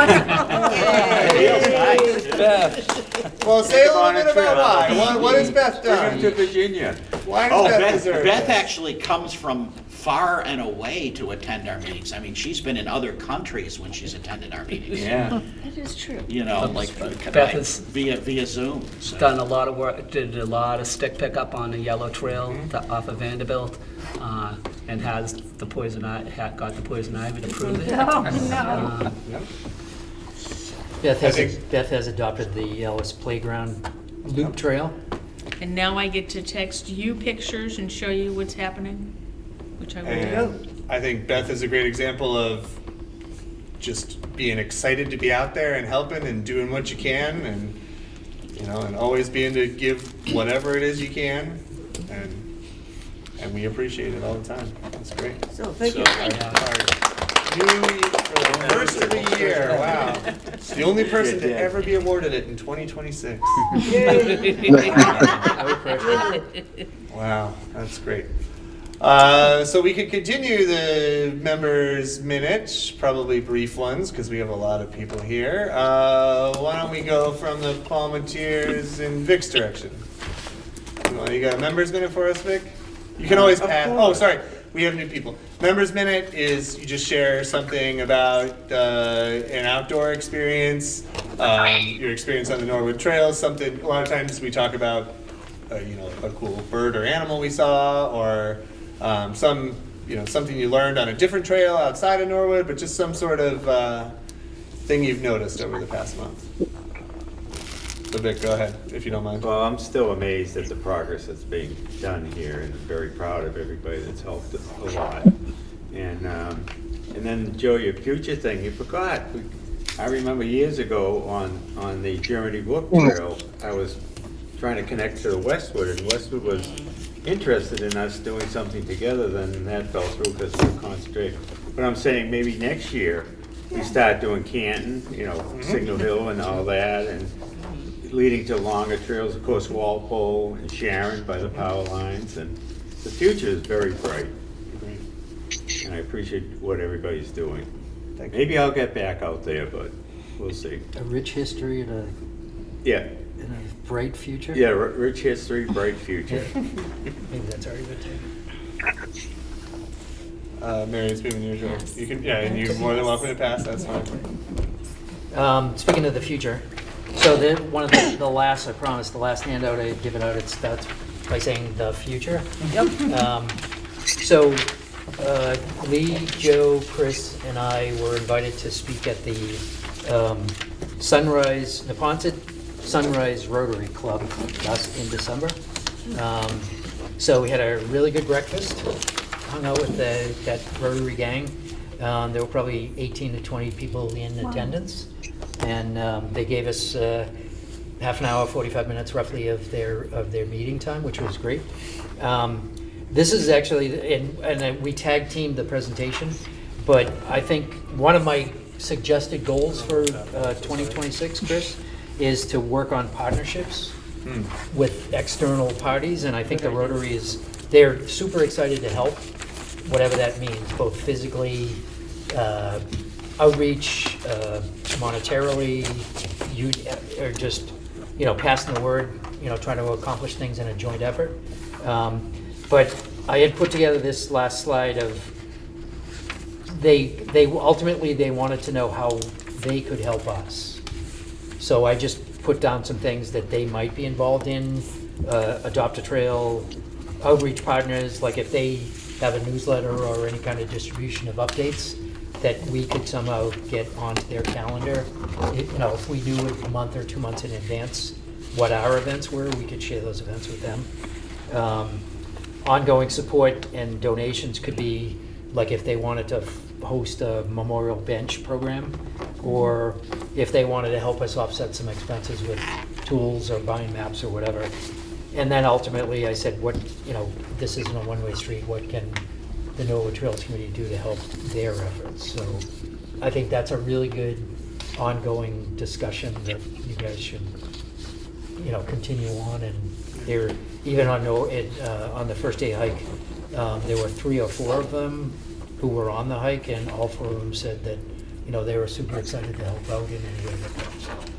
Thank you. Joe, can you tell us a little bit about the organization? I've never heard of them. The Rotary Club.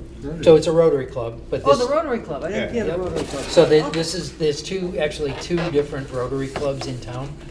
They go by their name is the Neponset Sunrise Rotary. Dan Dobles is the chair, and Mike Thornton, I know I'll forget a couple, Tony Mizuko, Kevin Broderick, John O'Rourke, Tom Maloney. Bob Blood. Tony Mizuko. Yeah, Bob. Said him, Bob Blood, yep. So there's. Cheryl was there. Cheryl Doyle was there, right? So there's a whole series of people that are certainly active in other ways. Tom Maloney. They meet at the 4 Point Sheraton, and the breakfast buffet is included. Right. Yeah. Yep. So that's definitely a good group to stay close to and stay in touch with. So. Good, thank you. Mr. Hopcroft, you got anything for us? I had a couple things. One of the reasons one of the impetus for mentioning that concept about the library program and being very happy with all of this planning that's going on has come about because I've been preparing a class for Acadia Senior College, which is generally all folks that just want to learn something new about something they don't know anything about. And the concept last fall was highlighting to build trails. And now the next one I want to propose is constructing all the woodmen. What is highlighting? Highlighting is where you string a big cable through the woods and you put a big winch on the back end, what's called a grip hoist, which is kind of like a come along on steroids. And it can move just a little bit forwards and backwards. But basically what you end up doing is putting a big load like telephone pole, a giant rock half the size of this table, on a cable. You make the cable shorter, it lifts the load. And then you can slide it along some cables and some pulleys and move where you want it and set it down. Okay. So I did a course on that, and I've been writing one for the fall on how that we build the bridges, water crossings, boardwalks, bog walks, staircases, handrails on bad places, and all those sorts of things. Not all of which are relevant here, but it's where it came from. In doing the background on that, a couple things have come up. One was a 2002 report by Acadia National Park on management goals. And I think that's a good thing to look at. I think it's something that we have a really good start on here, but I'm not sure we're all together on what we're trying to accomplish. And I think there's a lot more we could do with it in a lot more organized fashion, expanding on what Joe's done, so it can be done a little more consistently and regularly. And the other one that goes along with that is a a trails treatment plan, and that looks at how do we want to maintain a trail? Are we going to be looking at ADA areas? Are we going to be looking at areas that are mountain bike areas, running trails, maybe even horse trails? I don't know that a lot of those around here, but if we're going to tighten up to Westwood, we might need to consider that reasonably. And if we look on the other side of Route 1, how should we those trails be looking at? Now that particular report is 400 and some odd pages. I didn't make a copy. The first one is 66 pages. I didn't make a copy of that either. What I do have is a link. So if you can pass those links around, take a look at those. And I think it's something we should consider going forward, is trying to adapt some of those concepts. Particularly, for example, the management tools, management goals, for example, in the 202 report. And start thinking about developing a management plan that we can leave for the next group of people that's going to lead this group. I see all the people around here that's been doing all the really heavy work with a lot of gray hair. And, you know, Just a couple. I'm well over 80 myself, and we can't expect that that's going to last for much longer. And so we need to get a lot of younger people in. We have our leader here now. Been recruiting already. You're recruiting, you're in. You're an I mean, I ex-president. have been recruiting Nice. yeah, Good. around the neighborhood. And there's a reason for that. But I think that having a manual to assist, how did we do this in the first place? Because one of the things we want to do is try to maintain some historic value to what we build. Certainly when these bridges we're building today fail, and they will, there's a limit to life to them. You're going to look at what do we want to do next. Do we want to maintain the history, or do we want to use whatever's going on at those days? Is it all plastic? Is it printed, what do you call that stuff now? You print? 3D printing. 3D printed, and, on site or whatever. So we need to think about that. And I think about what do we want to do now, and how do we want that to survive into the future. So I think we should talk about this a little more at some later meetings. But take a look at those links. 90% of most of those reports are not relevant because they're directly applicable to Acadia, but the concept is real. And the concept is applicable. And we can talk about it. And we're going to have a lot of reorienting and rebuilding to do soon, so this is all good stuff to, Yep. to get out. And I get out think we there need and get to be thinking about it well ahead of time. started. Yeah, I agree. That's my shtick. Got anything for us? No, I was just, well, kind of piggybacking off the 3D printing. Has there been any discussion on naming the bridges? Well, that's an that we're interesting making? question about It's a naming lot. the bridges, because one of the things that you look at Acadia, all their trails are numbered, Yeah. and then most of them have names. But you can keep track of them by number a lot easier than by name. So that there's no reason not to have both. And most of our trails now do have a name. They're a little bit weak in there, it's like yellow trail, blue trail. We can think something a little more creative down the road. For now, they work really well. But when you get up to 15 to 20 trails, there's a limited number of different color tapes you get. And then you start looking at yellow, green, and red trail, tying 3 knots. So we gotta find a better way to do that. And now that we're talking about wayfinding, it's easier to do that with a name that works as well. So, Lee, what was it you said? What name can't we lose? Greeley Falls? Greeley Falls. Yeah, we can't lose Greeley Falls. That's a great. Not in scope. Because it's confusing. It's off the map. Instead of Greeley Falls, make it Greeley Stand. That's somewhere along the deposit, right? Greeley Stand. It's long Greeley's purgatory. last stand. Okay, Margaret, you got one for us? Yeah, I got a couple of things. Want to thank both Lee and Chris for help putting together the trails maps for the senior center. That was something they were looking for a long time. And so glad that happened. Second thing, happy birthday, Jean, earlier this month, the 8th. Happy right? 39 years old. Yeah. And also, Jerry, as a professional technical writer, even though I did software instead of hardware, I would like to help on that report. Absolutely, not a problem. That's it. We're in a concept of an idea of a plan. But we're getting down past the concept stage, so I'll send you some drafts when I get them. First thing we do is make up the plan for what we're gonna write. Yep. And who's gonna be the audience. and all that. Interesting, I write out the entire table of contents, and then I just start filling in all the Yeah, blanks. yeah. That's the heart of it, but there's a lot more, we can talk about it later. So my members minute briefly is Santa Claus brought me a trail cam for my backyard for Christmas. Mostly resulted in dozens and dozens of photos of squirrels and bunnies. But I have had I didn't know I had a regularly visiting opossum in the backyard. I've got a couple raccoons, couple neighborhood cats. I even got just the rear end of it, but a coyote briefly in just the one corner of it. So I'm very much, I check it like every hour, looking on there. It's a very exciting thing, and I would recommend that everybody put one in their yard because it's really just lovely.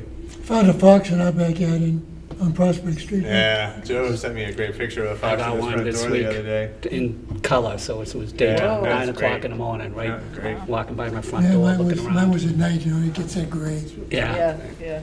Alex? Can I do hearsay? Someone else's Norwood Yeah, Trails totally. gossip?